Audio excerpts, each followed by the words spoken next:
ya. Terus saya dimasukkan ke grup Pak Eko juga, sampai akhirnya saya ditendang, ya. Saya nggak masuk di grup itu lagi. Nggak tahu kenapa, salah saya apa, saya sampai dikeluarkan dari grup Pak Eko Farming. Kenapa saya dikeluarin, ya.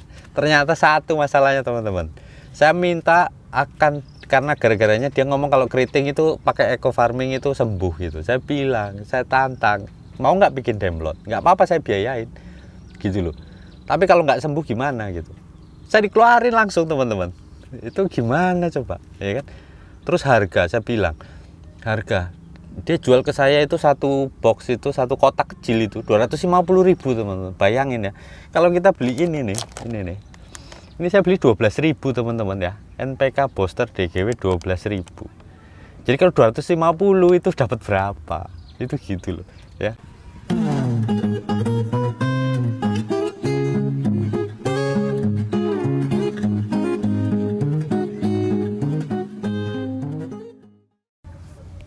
Jumpa lagi Sobat Tani dimanapun berada. Hari ini kita akan membahas masalah pertanian organik teman-teman, ya.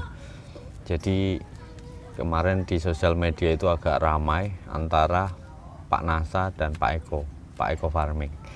Jadi saya juga agak ini ya, karena teman-teman itu banyak yang mencibir, tapi juga salesnya itu kurang edukasi gitu. Jadi salah siapa ini sebenarnya gitu loh. Kemarin itu ada yang komen, sakit keriting kasih apa? Kasih Pak Eko, kasih Pak Nasa, kasih ada lagi Pak Nano itu, ya, Nano apa itu saya lupa gitu.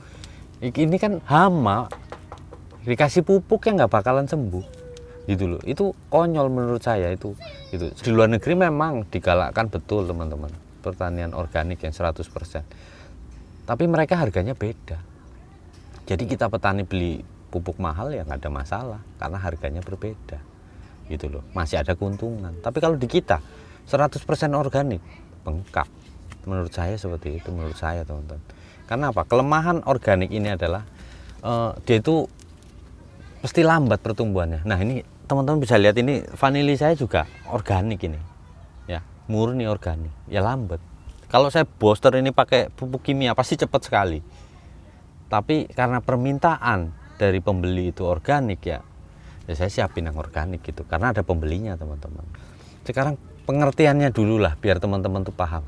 Pertanian organik itu apa? Ya, kenapa ada pertanian organik?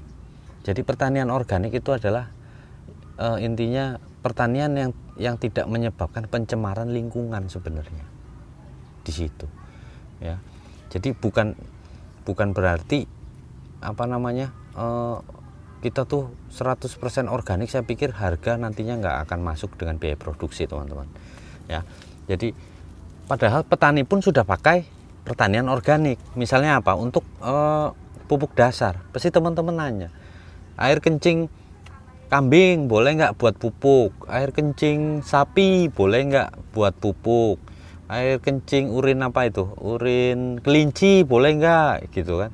Itu kan bahan-bahan yang sebenarnya dari alam, kembali ke alam, dan itu nggak ada residu. Itu seperti itu teman-teman.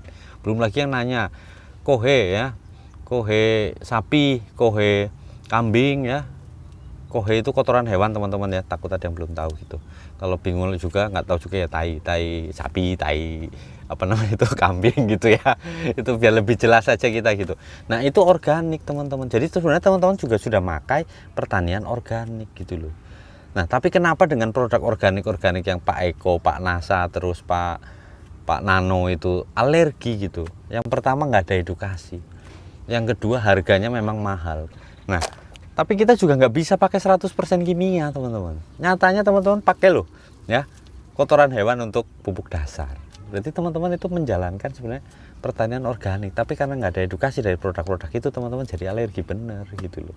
Nah kalau saya intinya mana yang bagus ya, semua pupuk pasti bagus. Kalau satu ada izin edar ya, kemudian dua pernah didemlotkan, pasti saya pakai. Saya lihat demlotnya bagus nggak gitu ya. Kemudian ada izin edar, ada kandungannya yang ketiga teman-teman ya. Jadi ada izin edar, ada demlotnya, ada kandungannya. Ada pupuk yang nggak ada kandungannya. Pupuk kimia aja kasih kandungan sekian gitu loh. Ya.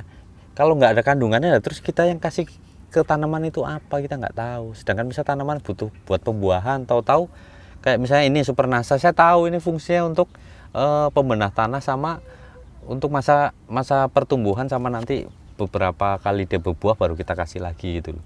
Nah yang power ini nggak mungkin saya kasih di awal karena untuk buah gitu loh, karena itu harus diedukasi teman-teman ya. Jadi biar jelas gitu penggunaannya untuk apa itu gitu. Nah kemudian bagusnya kita pakai organik apa enggak? Ya bagusnya pakai organik. Kenapa? Karena pupuk kimia begini ya teman-teman.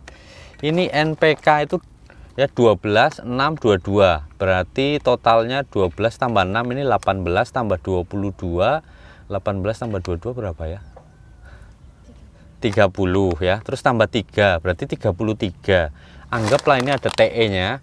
TE paling ya 2% paling tinggi ya, kadang nggak nyampai. Jadi 33 tambah 2% 35. Nah, ini jumlah pupuknya itu 1 kilo itu cuma 35% teman-teman. Nah, yang sisanya itu apa? Ya kan? Pasti kan pengotor, carrier, pembawa gitu loh. Nah, kelemahannya kalau kita cuma pakai pupuk kimia, teman-teman, tanah kita keras, ya. Kenapa? Pasti keras. Coba teman-teman lihat, di mana ada pabrik pupuk, pasti di situ ada pabrik semen. Perhatiin aja kalau teman-teman itu di mana ada pabrik. Misalnya pupuk Sriwijaya itu ya, itu di Palembang, pasti ada pabrik semen di situ. Percaya deh, karena bahan pupuk itu pun bisa dipakai untuk semen gitu loh. Karena gini, kalau kita pakai kimia terus mengeraskan tanah pasti teman, tanahnya jadi keras, enggak gembur. Nah kalau nggak gembur, akar tanaman susah berkembang, susah cari makan. Jadi kita kasih organik, fungsinya apa? Satu, bakteri-bakteri pengurainya itu bisa hidup di situ. Jadi pupuk kimia ini bisa ibaratnya kita taruh 1 kilo ya dimakan semua 1 kilo sama tanaman, paling enggak ya bisa 70% lah teman-teman. Sisa di lahannya kan nggak masalah kita pupuk gitu ya, itu bisa diserap maksimal oleh tanaman. Tapi kalau kita pakai pupuk kimia terus menerus nggak pakai pupuk organik juga nggak baik buat tanah gitu ya. Jadi kalau teman-teman bukan petani yang hidroponik ya teman-teman mesti pakai produk apa terserah gitu loh.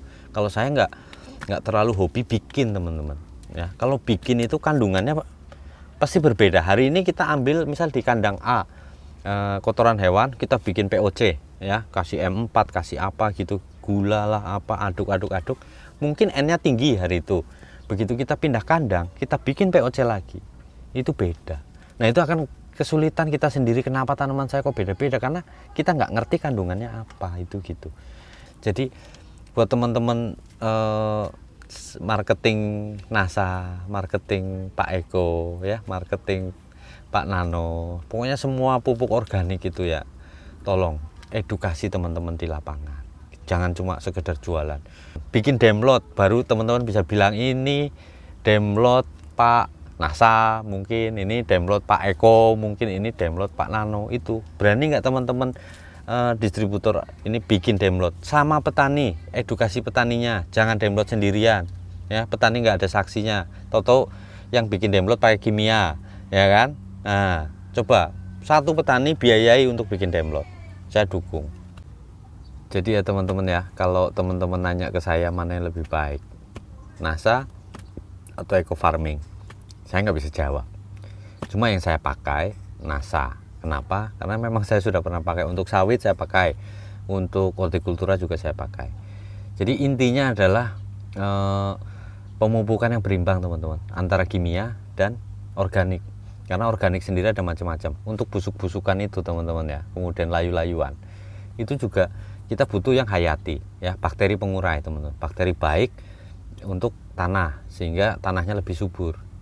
Bertanilah yang bijak, tekan biaya terus biar kita panennya bisa bagus. Karena apa? Indikator keberhasilan petani adalah tanaman yang sehat, yang produktif ya. Kalau harga bukan kita yang nentukan, pasti pasar ya.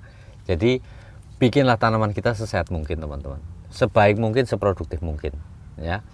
Pakai pupuk berimbang. Nah itu dari saya teman-teman ya. Jumpa lagi di video-video selanjutnya. Kalau teman-teman ada masukan apa yang mau teman-teman kita bikin video, tulis saja di komen atau inbox di media sosial kita. Terima kasih teman-teman, sampai jumpa. Salam petani Indonesia.